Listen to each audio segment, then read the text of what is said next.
Okay, 7.2.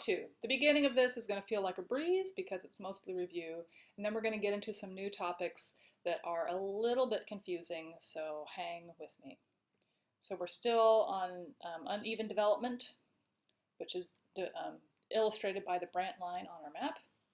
We're talking about the spatial patterns of industrial production and development. Why is it where it is, right? So we'll talk again about our economic sectors, and then we'll talk about labor and transportation, and this is where it gets into new information. So remember, as we're going through this, that every country in the world has gone through these steps, right? If we think about it in the Rostow section, every country in the world has gone through the 5 steps of Rostow. Everybody's at a different spot in those steps. So all of our Wallerstein core countries weren't always core. They used to be primary. Not that there was that designation because he hadn't created it yet, but the United States, according to this graph here, historically was a primary sector country before the Civil War, right? So most people in the United States were tasked with extracting mineral resources, so farming, mining, fishing, forestry. Most everybody did something like that for a living. There were very few people that did anything else. And then after the Civil War, there was a giant growth during the Industrial Revolution. So most of the population goes into secondary sector of the economy, processing natural resources into products like manufacturing and building. And so from the Civil War into the 1960s, this is how America functioned. And America had a huge boon in industrial development during the World Wars. It got involved in both World War I and World War II fairly late. But before that, they were providing all sorts of goods and materials to warring countries, particularly weapons, tanks, airplanes, etc. So the United States profited quite a bit off of the world wars before they were involved in them directly. And so this helped the United States grow its industry, and those world wars decimated Europe, which were the other industrialized countries in the world, which made America even stronger industrially.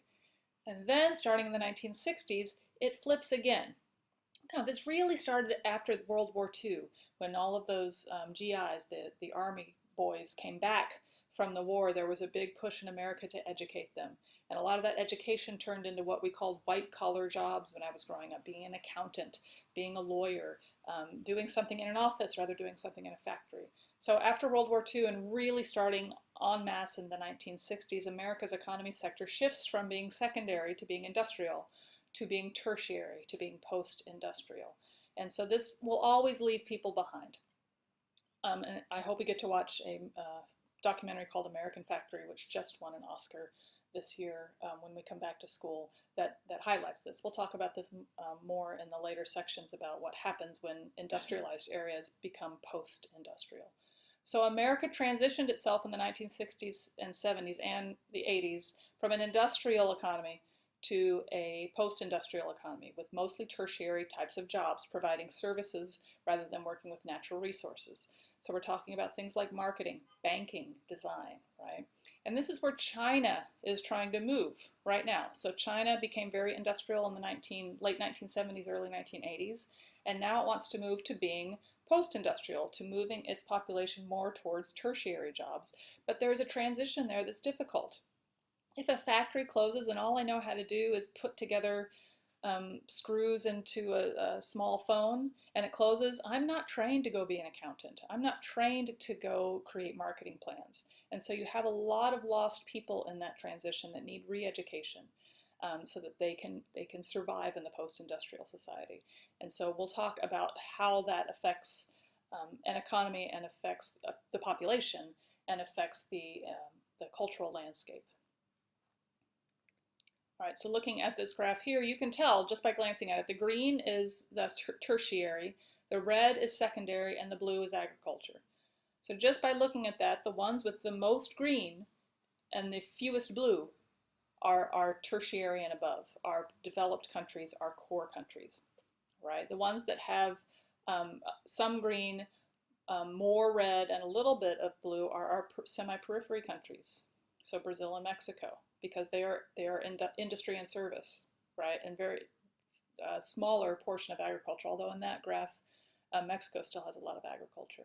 And then the ones that are substantially blue, mostly primary sector, mostly agriculture, are periphery countries.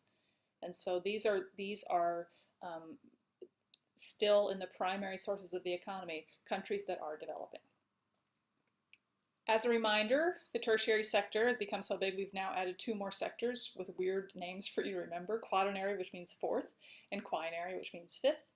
And so quaternary is our knowledge-based sectors, including research and development, business consulting, financial services, education, public administration, and software development. And then quinary is the highest stuff, the CEOs of the giant companies and the people who run our political states all over the world. So as countries industrialize, the primary sector shrinks and the secondary sector grows. And when this shift occurs, the country becomes wealthier because wages for the secondary sector tend to be higher than the primary sector. And so when wages grow, we have something called the multiplier effect. And that's the potential for a job to produce additional jobs.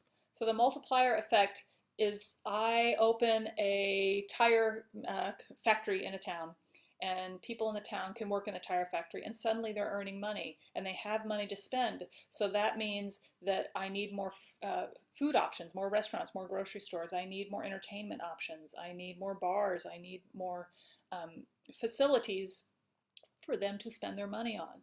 And so as those businesses prosper, because my tire factory is prospering, which is allowing people to have more income, then the multiplier effect, things grow up around it, right? So jobs creating jobs is the multiplier effect. So when somebody goes from a state goes from primary to secondary, those secondary jobs create a multiplier effect, which creates more jobs. Tertiary and above is even more. People that earn tertiary and above salaries have more money to spend. And so that really increases the multiplier effect. Now it can work in reverse. So this I was talking about earlier, the transition in the 1970s in the United States from industrial to post-industrial. There were lots of towns that multiplied, that became towns because of the multiplier effect. There was a factory there, everybody had jobs, and so it caused all of these economic boons to rise up in the town. Then the factory closed and the town died. And so this is a picture of a downtown area that used to be booming. Looking at those pictures probably in the 1940s and 50s is when it started to boom, and then the factory closed in the 70s and the town died, right? And so there's not enough income in these towns. There aren't enough people in these towns to support the restaurants and the grocery stores and the bookstores and the five and dime. And so those stores eventually close. We also have a problem in America, particularly where we open dollar stores and Walmarts, these large chains that do what the mom and pop stores used to do in the downtown areas, and then that causes, it creates some jobs, but the jobs are really low paying, so the people that work there don't have a lot of discretionary income to support multiplier effect. So a giant Walmart opens up in a town, and the downtown area with the smaller stores die even further. A lot of developed countries are trying to encourage quaternary and above post-industrial economies. So cities like Denver, Pittsburgh, and Austin use quaternary jobs to drive their growing economies. That picture is the Dell headquarters in Austin. So your Dell computer was conceived of in Austin. It probably wasn't built there. This is a front office, right? But it was probably built somewhere around here, right? But it was conceived of and designed and marketed in this quaternary section of the Dell headquarters in Austin. And so these quaternary jobs are really high paying. So this really is healthy for a city, because if you have a lot of people that have a lot of discretionary income, they will spend money. So you can build up services for them.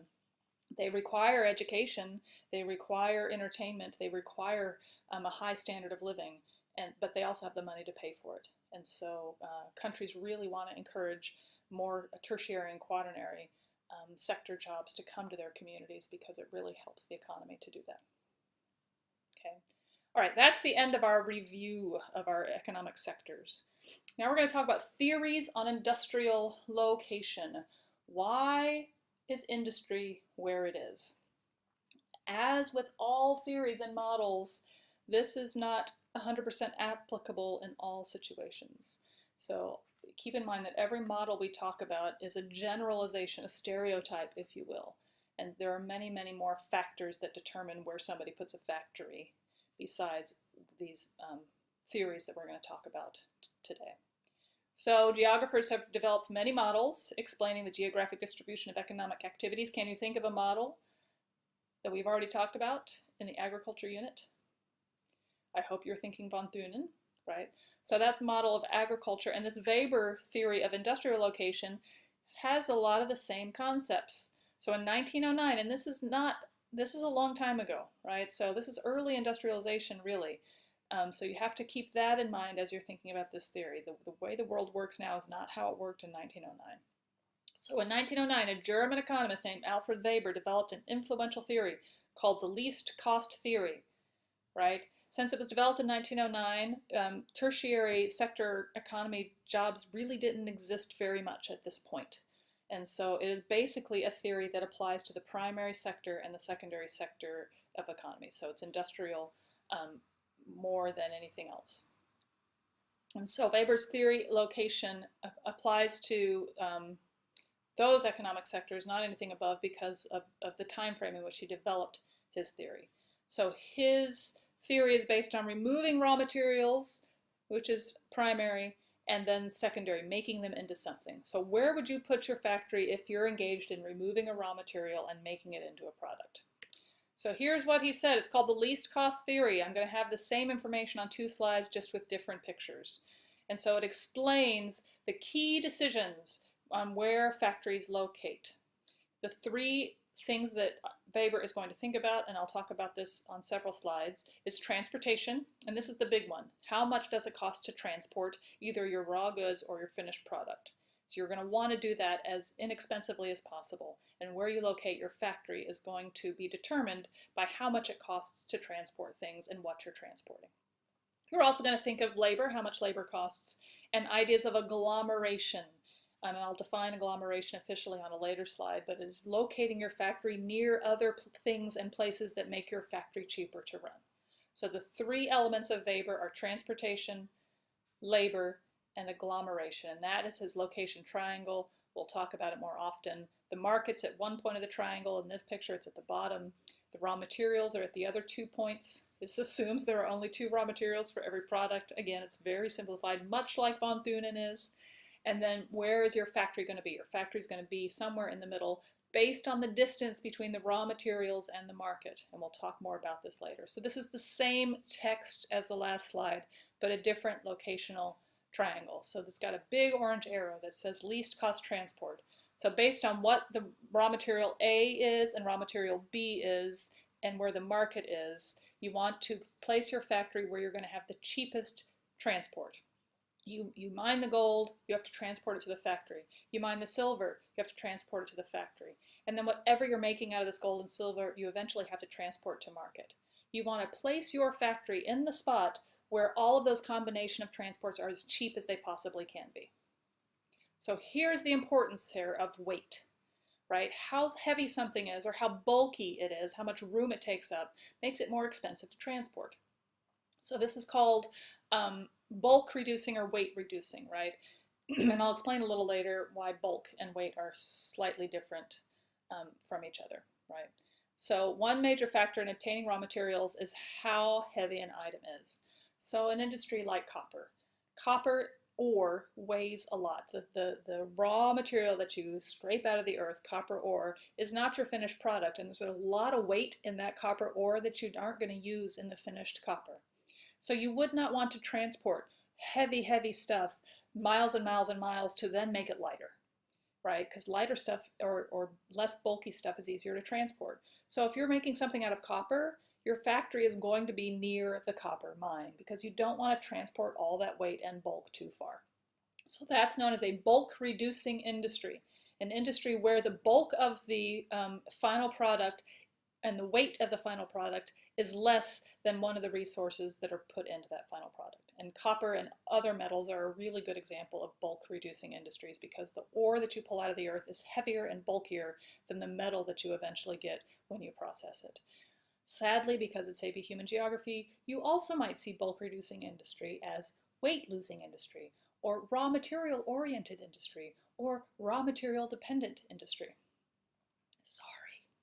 All right, so in these bulk reducing industries, companies try to locate the processing plants near the source of raw materials because the raw materials are the heaviest and the bulkiest, and there's no logical reason to spend a lot of money transporting them somewhere else to process them. Process them right where they are to make them lighter and more manageable for shipping. A bulk gaining industry is the final product is heavier than the parts that are put into it, also called weight gaining industry, market-oriented industry, or market-dependent industry. But I use bulk gaining and bulk reducing most often, and so does the CED.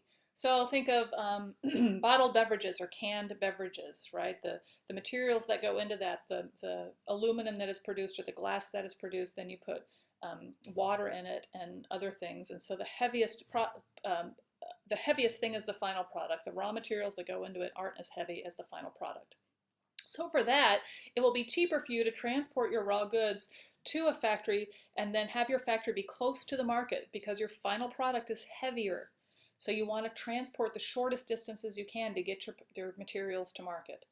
So a bulk gaining industry will be closer to a market than a bulk reducing industry. A bulk reducing industry will be closer to the heaviest resource. Yes? All right, so here's some bulk reducing examples. I talked about copper already. A finished copper bar weighs less than copper ore, and several steps of the copper process are bulk reducing. You end up with all of this material that you don't need. And so most foundries are located near the mines and also near energy imports. Steel was the same thing for a long time. It's an alloy of iron. So the two inputs for steel were iron ore and coal, and both of those things weigh more than the final product, so the factories would be located nearer to the natural resources than to the market. Steel is a iffy one. It's dicey because the steel industry has changed a lot. Because the way we're making steel now is different. So today, a lot of steel factories are actually closer to the markets than they were in Weber's time. And again, remember, this theory is from 1909, so the way we transport things and the way we produce things has changed a lot since then. But still, the concept of you don't want to transport weight that you don't need to pay for. So you want to try to reduce the cost of transportation as much as you can. Bulk gaining examples, things that weigh more or are bulkier. Bulkier means taking up more space after production. So fabricated metals. So you get metals from your locations all over, your copper from here and your silver from here. And so those factories are to create the metals are located close to the mines. And then they ship those finished metals somewhere else to be put into a machine to create something different, like hand tools and nuts and bolts and cans and knives and pipes and automobiles, right? All of these things weigh more when they're done as a combination of the materials than each raw material weighs on its own. So transportation-wise, you're going to pay less to ship copper somewhere to be made into something big and heavy. You would not want to make your something big and heavy very far from the market and then have to transport that big and heavy final product a long distance to the market. And again, beverage production, empty cans and bottles are filled with a beverage that adds bulk and weight. And water is very heavy to transport, and it's the #1 ingredient in beverages. And of course, like anything, there's an exception, right? The exception to the beverage rule is it just applies to bottling and canning. It does not apply to beverages in general. So in the United States, and I don't see them as much here in Asia, we have something called fountain drinks, right? You go to your McDonald's, and instead of getting a bottle of Coke, you get a cup and you fill up your Coke there. And so those fountain drinks, they just ship this syrup, and then at the restaurant they add the carbonation and the water to it. So that's a picture of the filtration system. So you've got the syrup, those little boxes of syrup, and then in the restaurant they have carbonation and water. And so since the water weighs the most, they're saving. So in this sense, it is a bulk gaining industry, right? Because the final product, the Coke in your cup, weighs the most, but they only have to ship the syrup and then they add the water and the carbonation on site. So soft drinks are also, it depends on what kind of soft drinks you're talking about, whether it's canned or bottled, that's bulk gaining. But the syrup, the carbonation, the fountain drink, soft drink is not bulk gaining. Okay. Hope this is making sense. All right, energy. The importance of energy used to be highly important earlier in the Industrial Revolution. You had to put your factory in a place where you could get energy, near coal or near water. But that has changed quite a bit. We now have petroleum and natural gas and nuclear energy and hydroelectric and solar, right? And so water power was not mobile. Coal was a little bit more mobile, but it was really heavy. But now things like hydroelectric and wind power and solar power is a lot more mobile. I can put up, if it's windy where I live, I can put up a turbine and create energy right there. So with the developments of electricity in the late 19th century, power became even more mobile. I mean, you're all sitting somewhere right now with electricity running to your device, and you can't see the power plant from your house. So electricity and power sources have become very mobile, so factories can be anywhere. They don't have to be close to a power source anymore. Aluminum comes up periodically as an energy-oriented or energy-dependent industry. Even though aluminum is made out of bauxite, which is really heavy, the process of making bauxite, which is the red dirt, into alum, which is a very light white powder, which is then turned into aluminum, that is a very energy depleting process. And so those factories tend to be located not near the bauxite plants or near the market, but where they have the most energy possible to shove into the factory. And so places like China and Canada are major producers of aluminum, but Iceland has this great thing called geothermal energy, and that's the picture you see on the slide there. It's energy that comes from the earth. You take the heat of the earth and convert it into energy. So those folks are swimming in water that is warmed by geothermal energy, and then there's a factory, and it's pretty clean energy. That smoke is not smoke, it's actually steam. And so the aluminum industry in Iceland has grown because the amounts of geothermal energy and the strength of geothermal energy has made Iceland a really good place to create aluminum, even though there's no bauxite. So they have to ship the bauxite, which is pretty heavy, but they're saving so much money on the energy that it makes shipping the bauxite, the cost of shipping the bauxite evens out with the money they're saving on the energy. And that's the crux with all of these industrial locations. You're trying to balance costs so that you can make the most profit. Weber's theory assumes that transportation is going to be the most expensive, but that is not necessarily true anymore. We talked about the flowers. Remember the cut flowers from agriculture, right? So flying something by plane is really, really expensive, but it's so much cheaper to grow your cut flowers in the Caribbean because the land is cheaper and the labor is so much cheaper that cost-wise, you can afford to then expensively fly your fresh flowers to the New York market, right? So Weber, 1909, things have changed a lot since 1909, and the model is not 100% accurate in all cases, much like von Thunen in agriculture is not 100% accurate. All right, so again, least cost theory with Weber is based on transportation costs, how much it costs to get raw materials to a factory, labor costs, the wages and benefits for employees, and agglomeration economies. Agglomeration economies, and this is a vocabulary word, the spatial grouping of businesses in order to share costs. So several factories kind of group in a clump so they can share a railroad, or they can share a port, or they can share an airport, or they can share an energy source. And this allows them to share the costs of business. So according to Weber's model, companies should minimize transport and labor costs and maximize agglomeration. But his locational triangle, which we'll see again on the next slide, is based almost solely on transportation costs. Agglomeration and labor do not appear in this triangle. This locational triangle is only transportation. So here's the triangle again. Your M, this time on the bottom left of your triangle, that's your market. S1 on this bottom right is one of your resources. And again, his triangle only includes 2 resources. Obviously, many things take many more than 2 resources to create a product. So S1 on the bottom right is your first resource. S2 on the top is your second resource. And you're going to place your factory, P, in the place where you're going to reduce transportation costs as much as possible. So on this locational triangle, the P is closest to the market. So the factory is farther away from the resources, but close to the market. So using what we've already learned, what kind of industry factory is this? Is it bulk reducing or bulk gaining? I hope you thought to yourself, bulk gaining.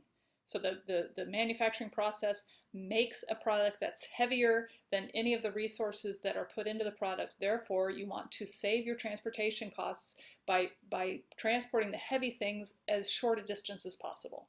So because it's closest to the market, it must be heavier when it's done than it was with the resources when it started. Yes? So I want to place my factory close to the market.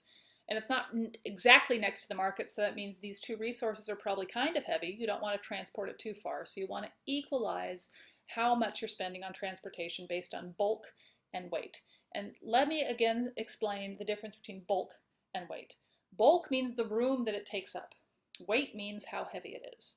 So one of the fantastic examples of bulk is potatoes versus potato chips.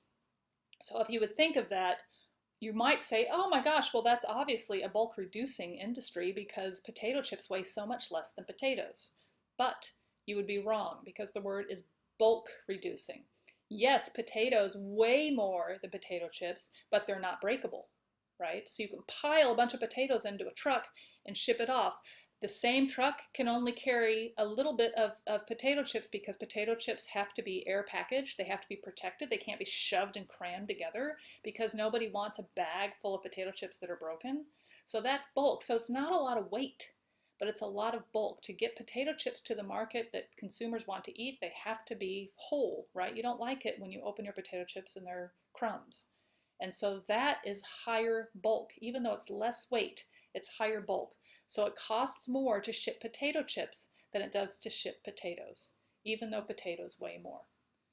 Does that make sense? So the word bulk gaining and bulk reducing sometimes means weight and sometimes means the space the product takes up.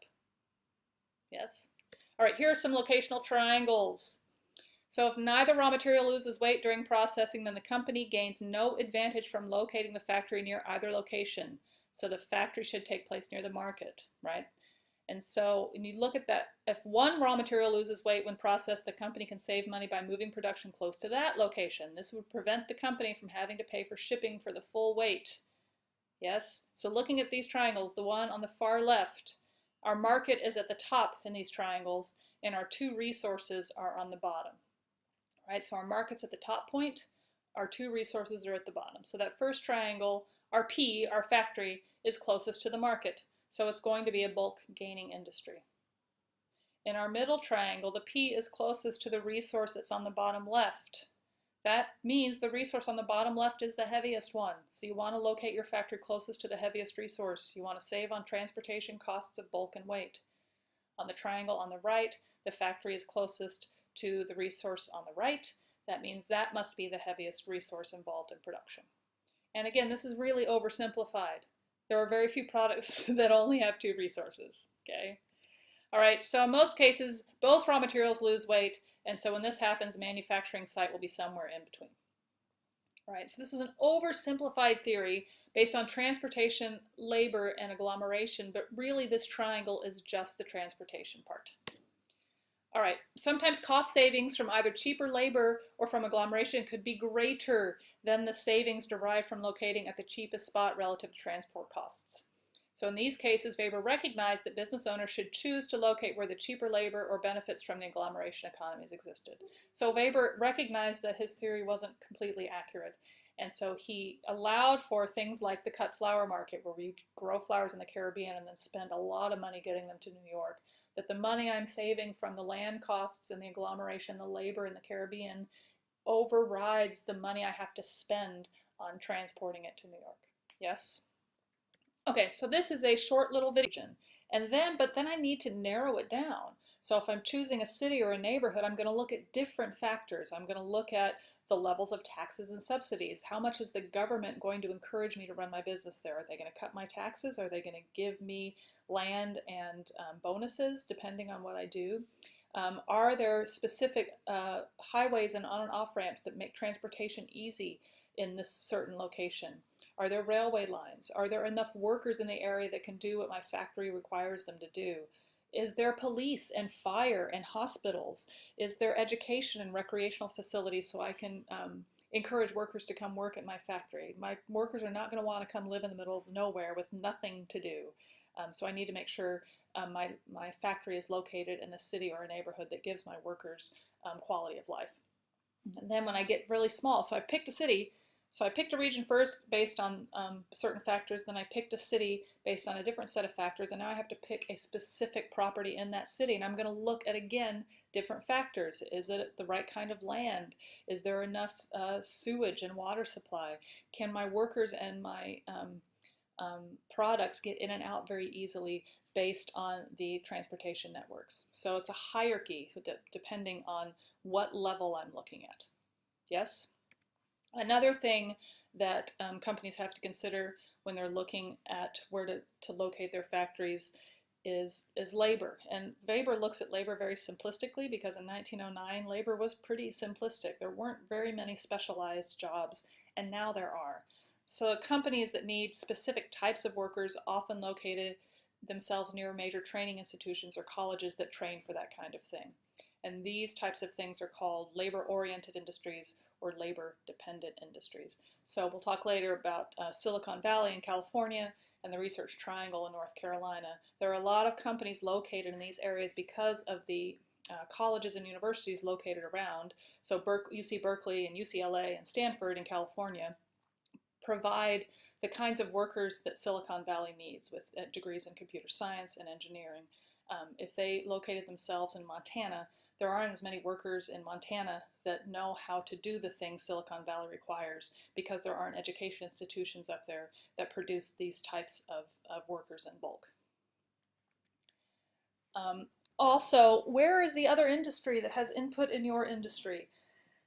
So let's talk about cars for a second. Cars are really complicated. They're a bulk gaining product, right? The finished product of a car is heavier than any single resource that you put into it. So traditionally, assembly plants have been located close to where the greatest number of customers live. And we've looked at population maps before of the United States. The population center of the United States is not in the middle of the United States. It's more towards the East Coast, because more people live on the coasts than live in the middle. As the West Coast grows, it's probably going to change. But right now, the population density of the United States is based mostly in the eastern half. So that's where the car manufacturers were, and they were in the north because that's where the people who bought cars lived. The north was industrialized, the south was not so much. And this is one of the things you'll study in U.S. history if you take it, is that the economy of the north and south were so different. The south was very agrarian. This is what Jefferson and Hamilton, if you've are excited about Hamilton the musical. Hamilton really wanted to create an industrial society. He wanted the whole of the United States to become industrial. Jefferson, who was one of his political rivals, wanted America to stay agrarian, to be primary sector, to grow things and then send them to Europe to be made into products. And so that was the big argument. And in the South, where Jefferson's political ideals were more popular, that's what happened. They were almost entirely agrarian. They needed labor to produce their agrarian economy, and that's where slavery came in. The North became very industrial per Hamilton's economic pattern, and so the North and South are very different. So a lot of industry in the United States has traditionally been in the North. However, foreign companies came in the 1980s and 90s and said, hey, particularly like Hyundai and Toyota, came in and said, hey, we want to build manufacturing plants here because Korea and Japan don't have a lot of space, right? And so they have plenty of labor, but they don't have space for these factories. So they came to look in the United States, and they built their factories in the southeastern part of the United States, Georgia, South Carolina, North Carolina, because there was space there and there was labor there. And those states and regions offered many subsidies to Hyundai and Toyota for locating their plants there because it created jobs. And this is again in the 1980s and 90s. This is late, long after slavery and the Civil War were over. And so these states offer lower costs because of weaker labor unions. We'll talk about this a little bit when we talk about rust belts. But the auto industry is the most unionized industry, almost. I would say it is the most unionized industry in the United States. And unionized means the workers work together to ask the management for things, and then the management has to deal with it because the workers will quit en masse. So they band together and they're stronger together, kind of like a supranational organization, right? And so in the United States, the Auto Workers Union, the UAW, United Auto Workers of America, unionized themselves and then demanded a lot from the car companies,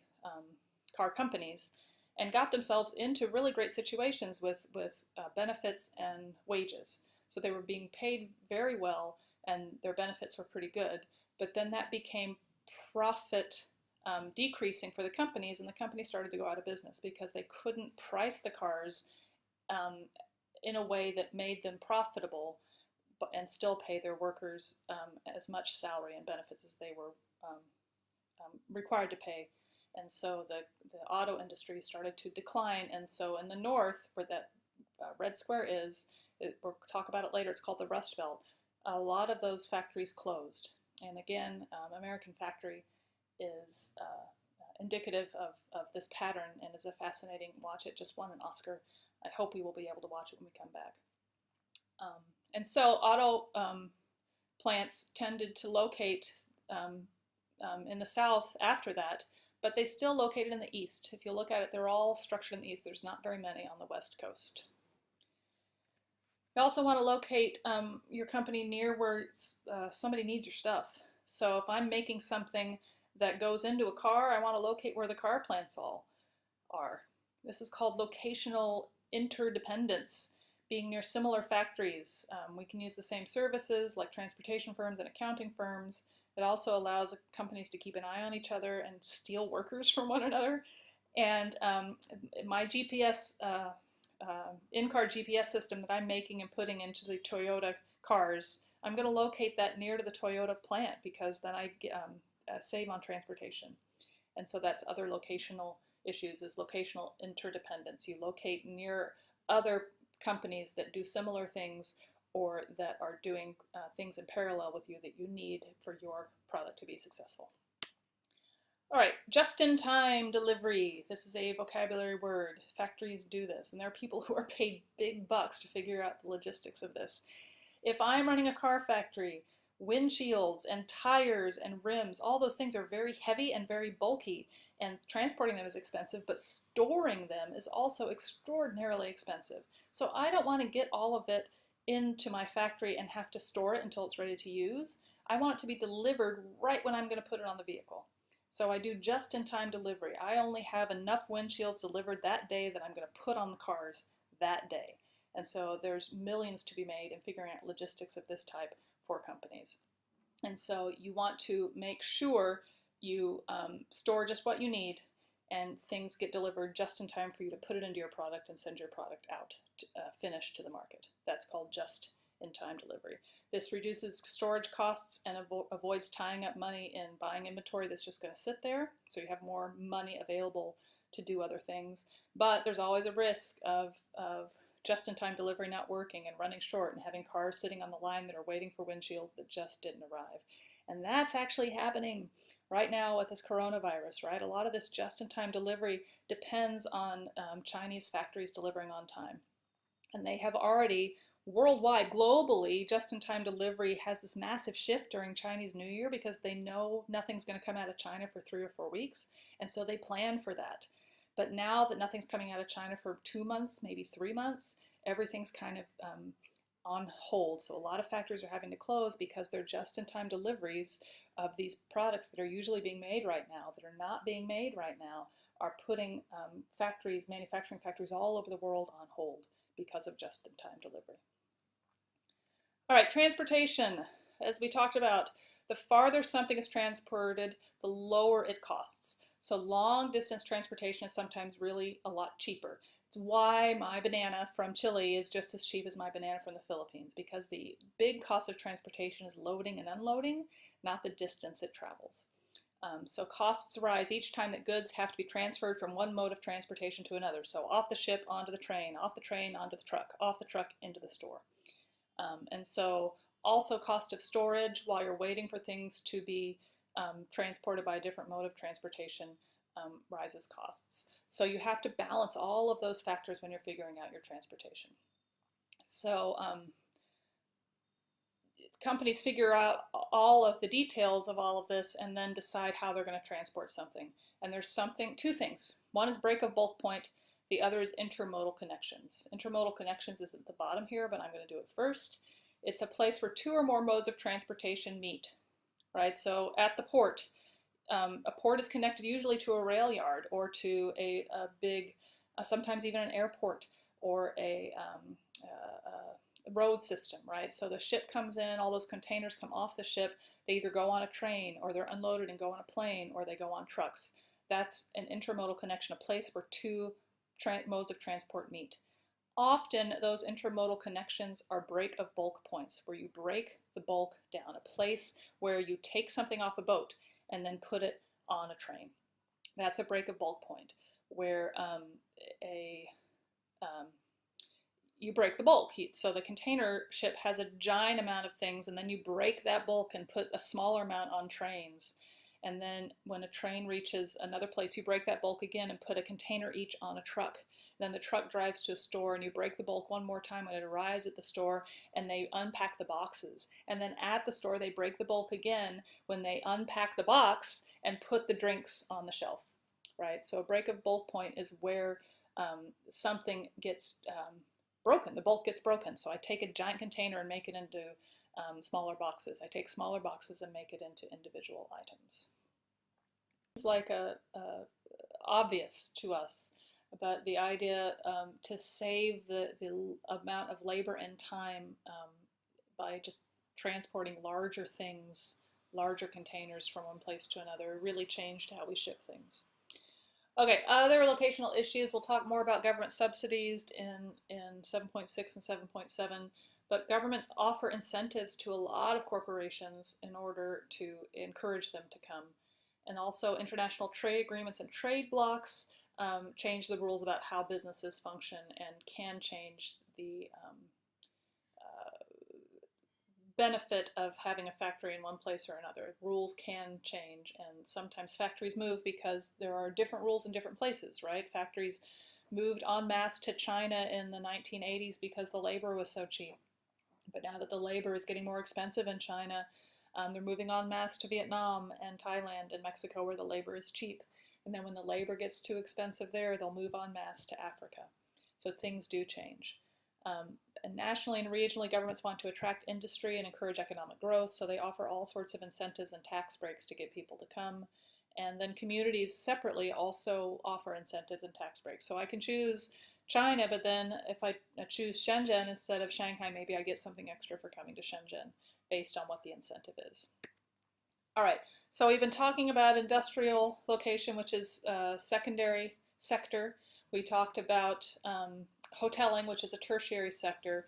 And then when we're talking about tertiary and quaternary, the locational issues are totally different for these economic sectors. So a retail business needs a market, right? So you need to, if my Starbucks can't be located out in the middle of nowhere, nobody's going to come that far to buy coffee, right? My clothing store can't be out in the middle of nowhere, nobody's going to come that far to buy clothes. But e-tail, virtual retail, can be anywhere because it's just about delivery. And so they need people to work it, obviously, and they need people to deliver it, although drones are starting to deliver things, I hear. So virtual retail just needs an efficient and affordable delivery system. So bookstores used to be bricks and mortar stores in towns near a market, and then they became large chains like Barnes & Noble and Borders, and then those were put out of business by Amazon, and it's just about mail order now. And then just, I think, salt in the wounds, Amazon is actually opening up bricks and mortar bookstores in cities again, because people like to go to bookstores and sit and read and drink coffee. It's an entertainment thing. And so Amazon is actually building bookstores on top of the skeletons of the Borders and Barnes & Noble that they put out of business. It's kind of funny. So this is called flexible location. A service industry or a virtual retail industry doesn't need to be anywhere specific. It needs transportation, and sometimes it needs labor. So it can be almost anywhere. It doesn't have to be near a resource. It doesn't have to be near a market necessarily, unless it needs a lot of people to run, right? So in this type of service industry, call centers, virtual retail, all they need is a good communication system, people who speak the language, and people to deliver, right? And so that's, you've seen call centers in India. There's a joke in America that if my Dell computer breaks down and I pick up the 800 number to call to fix it, I'm talking to somebody in India, not to somebody in America. So these call centers, they don't need much. They need people and they need English, but all other than that, they just need phones. And so that can be anywhere. So this causes companies to be footloose, which we'll talk about on the next slide. So to take advantage of cheap land and cheap labor and places where they can pay people less money. So obviously call centers in India make more sense than call centers in Michigan, because the amount of money I have to pay somebody in India is less than the amount of money I have to pay somebody in the United States. All right, so flexible locations and footloose. So towns and cities try to grab these types of industries because it creates jobs in the short term, but those industries don't stay because there's always someplace better and there's always somebody else to pay less, right? So that's called a footloose industry, minimal location demands. These type of businesses can pack up and leave whenever they want, so they don't really tend to stay a long time, and they tend to actually cause more economic strain in the long run. So on the short term, they provide a bunch of jobs, but then when they leave, those jobs are gone again. So that's called footloose. They can pack up and leave whenever they want. Hopefully you understand my little joke here with the picture. If you don't, look up a little movie called Footloose. That's Kevin Bacon in a small town teaching Chris Penn how to dance. It's a 1980s movie that is a kind of a cult classic from my childhood. It is mentioned in Guardians of the Galaxy. Star-Lord is a very big fan of the movie Footloose. That's what that picture is from, Footloose, because of the footloose locations. All right, prestige and location. So companies that do tertiary and quaternary, they usually have several different types of offices. They'll have a warehouse somewhere that's not prestigious, kind of ugly, out in the middle of nowhere where there's lots of parking and access to roads and railroads. But then they'll have a front office, the prestige location, where the higher paid, higher level employees work, where you have your meetings, and that is your front office. So your front office is the pretty one. Your back office doesn't have to be pretty, and it doesn't have to be located in the center of a town. A front office is usually in a downtown district because you're bringing people in to impress them. You don't want to be out in the middle of nowhere. So the pictures on this slide, on the top is a fulfillment warehouse for Amazon. So you can see in the back there's the sky on the top, and then there's just green, right? It's out in the middle of nowhere, and then it's just this giant warehouse. There's parking and there's roads, but it's not all that pretty. The bottom picture is their main office, their front office in Seattle. And so it's in downtown Seattle, where the land is really expensive, so they couldn't afford to put a warehouse in downtown Seattle. And then they've built prestigious architecture to impress people. So those spheres, the Amazon spheres, where they've got like a greenhouse, and they've spent a lot of money making these front offices prestigious. Back offices are less expensive. Front offices are usually in places where the rent is high. So talking about the bid rent curve, right? You wouldn't want to waste a lot of space in a downtown area where land costs a lot per acre to build your warehouse. You want to build your front office to impress people, but you don't want to take up too much space because you still want it to be cost effective. All right, we're getting close to the end, don't worry. Two things that companies do. One is offshoring and one is outsourcing, right? So offshoring is when I, as a company, send work overseas. I send it not overseas necessarily, but to another country. So if I'm an American company and I send manufacturing to Mexico or to Colombia or to China or Taiwan, I am offshoring. It's not on my shores. It doesn't necessarily have to be over an ocean. United States sending work to Mexico is still called offshoring. This is done when the costs of doing business in another country are cheaper, and this is often due to land costs and labor costs. And when those land costs and labor costs are, you're saving enough money there, you can spend more money transporting your goods from Mexico because you've saved so much money on labor and land. That's called offshoring. So software and manufacturing companies in the United States and Europe often locate facilities in India, China, and Mexico to take advantage of lower cost labor. Outsourcing is different. Outsourcing is when I send my work to another company in my same state, right? So if I'm a company and I'm human resources, so I'm trying to do payroll, insurance benefits, and 401k and retirement benefits, right? And I have a person at my company that does that, but it might be cheaper for me to outsource that to a company that does that all the time because of the economies of scale. That company can do the same job, but better and cheaper for me. So I outsource my accounting. I outsource my human resources. I give it to another company that does that and does it better than my company can, and it becomes cheaper, right? And so companies often outsource specialized things like payroll. So it's another company in the same state, but another company that can do it better and cheaper than you could if you had your own department within your own company doing it. Sometimes companies both offshore and outsource, right? Offshore again means sending it to another political state. Outsource means sending it to another company. So for example, the Boeing 787 Dreamliner was designed in Seattle. And then the nose section was built in Kansas. The wingtips were made in Korea, and the wings were made in Canada. And then the final assembly was done in Seattle. So it was designed in Seattle, and then they outsourced the nose section to Kansas. And then they offshored the wingtips to Korea and the wings to Canada, right? So it's outsourcing when they do something in Kansas in the same political state, but it's offshoring when they send it to another company. All right, guess what?